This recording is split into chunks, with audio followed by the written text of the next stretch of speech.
If poor support main's happiness is short-lived, theirs is even shorter. Big Bad Bear, one of the most reliable League leakers out there, started dropping leaks about the new champion. Remember the last dev update? When we got the part with the 2 rioters in charge of skins, Riot Hylia and a million piece nuggets. They said that in some skins we'd see Demacia on a darker side during Act 2, and that's a pretty big shift in the overarching theme, considering Rioter Meldler, the glasses guy you always see in every dev update, had said that unlike last year, this season, at least at the start, was gonna focus on elements opposite to what we saw in 2025. So yeah, that kinda contradicts things now, because still in Act 1, right in the debut cinematic, we had Nocturne causing a blackout while he dragged everyone into the darkness. That whole scene was straight up horror movie vibes. Then you got Yunara, almost the same thing, being chased by those demon deer things that, who knows, probably would have done God knows what if they actually got to her. And of course, let's not forget the recruits being trained who got slaughtered by magic in this super brutal, cowardly way. Even though those events don't line up with what Meddler said, they do make sense with what Nugget said, and also with what Big Bad Bear has been talking about regarding the new champion. From leaks he got his hands on, the first champion of 2026 is gonna have a theme tied to stuff like rituals, seals, and artifacts. And he explained that in most cases, when you see those elements mentioned, the topic tends to be about demon summoning and trapping, which honestly makes a lot of sense. Oh, and remember that L in quotes he mentioned in a past video? That's about this new champion's name. Also, the new champ is a guy, and he's apparently pretty close to launch.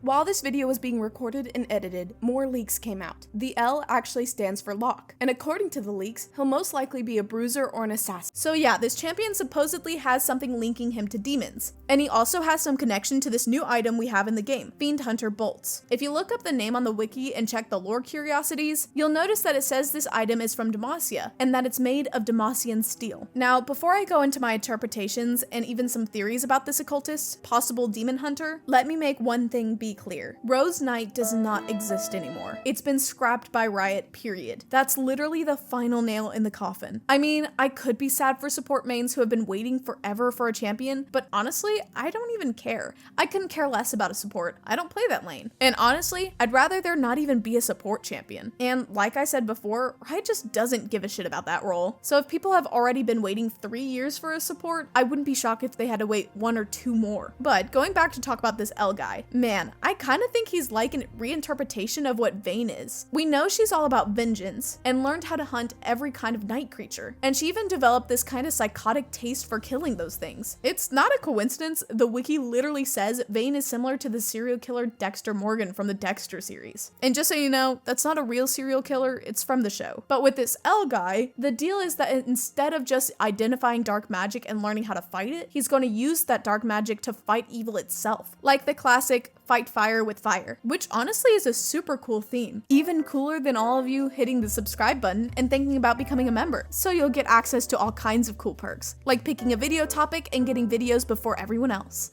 If I had to guess what lane this champ would be in, I'd bet on jungle, or maybe mid laner, that's more assassin-ish. Now, about his kit, Big Bad Bear talked about seals, rituals, and artifacts, and it's worth remembering that Riot already had a champion like that in the past, but it got cancelled. That was Taboo, the voodoo shaman, and he even had an ability that I've said before Riot could totally reuse in the future, kind of like what they did with Aatrox's old Bloodwell, turning into Zahin's revive passive. In the case of Taboo, his Q called Tattoo created a seal that he could link to both enemies and allies. If it was on an enemy, a percentage of the damage dealt to either of them was shared. So if Taboo marked you and your team all jumped on him, you were gonna take a big chunk of that damage too. But if it was the opposite, like Taboo's team hitting you while you were marked, then the shaman himself would take the damage. It's simple, you just share the damage you take. And if the link was formed with an ally, what was shared wasn't damage but healing. So whenever one got healed, the other got healed too. And just to clarify, both the damage transferred to an enemy and the healing to an ally started out at like